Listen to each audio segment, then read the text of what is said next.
आणि एक मोठी बातमी येते, राहुल गांधी यांनी एका पत्रकाराची मदत केलेली आहे। मोठी बातमी आपण बघतोय, एका दुर्घटनेत रस्त्यावरती जखमी अवस्थेत पडलेल्या पत्रकाराला राहुल गांधी यांनी रुग्णालयात नेलं। राजेंद्र व्यास असं या जखमी पत्रकाराचं नाव आहे। दिल्लीतील हुमायूं रोडवरची घटना आहे।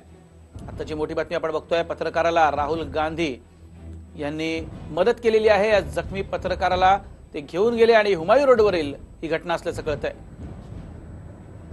सर एक तो वापस पहुंचो। हाँ मीडिया के आदमी को इसको काम में लूंगा। I will send it to the by TV channel. तो के बाद एक hold turn. Okay wait done. 3 हो गया। सर हे ईश्वर हो गया। विनोद राठोड माझे सहकारी आपल्या सोबत आहेत। विनोद, कोण होता हा पत्रकार नेमका आणि राहुल गांधी यांनी स्वतःच्या गाडीत त्याला बसवलं आणि हॉस्पिटलमध्ये नेलं असं कळतंय, काय नेमकं घडलं होतं?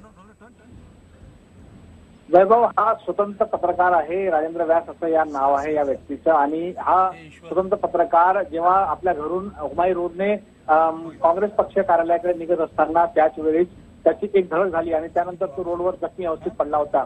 त्याच दरम्यान ओबीसी मोर्चाचं संमेलनासाठी राहुल गांधी आपल्या घरून निवासस्थानमधून निघून हुमायूं रोडने येत असताना त्या ठिकाणी ते आढळले आणि त्याचबरोबर कार्यक्रम संपल्यानंतर राहुल गांधी यांनी बघितलं की आपल्या समोर कोणीतरी व्यक्ती हा जखमी अवस्थेत आहे। त्यांनी लगेच राहुल गांधी यांनी त्या व्यक्तीला उचलला आणि त्यानंतर त्यांनी नाव सगळी त्या जखमीवर आपल्या रुमालने त्यांना सांत्वना देण्याचा प्रयत्न केला आणि ते रक्त त्या ठिकाणी पोहोचण्याचा प्रयत्न केला आणि त्यानंतर मात्र त्यांनी थेट एम्स हॉस्पिटलमध्ये जाऊन त्यांना दाखल करण्यात आलं।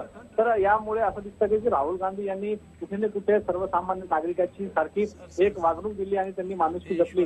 राहुल गांधी यांच्या या कृत्यामुळे काँग्रेस पक्षांमध्ये हर्षोल्लासाचं वातावरण आहे, कारण एक मदत काँग्रेस अध्यक्ष यांच्याकडून झाली आणि एक माणुसकीच्या नात्याने मदत केली असल्याचंही काँग्रेस कार्यकर्त्यांनी जात आहे। ही सर्वात महत्वाची बाब म्हणजे राहुल गांधी त्या ठिकाणी होते आणि इतरही लोक जात असताना, परंतु नक्कीच राहुल गांधी यांनी पत्रकाराला मदत केली। विनोद, धन्यवाद तुर्तास या माहितीसाठी।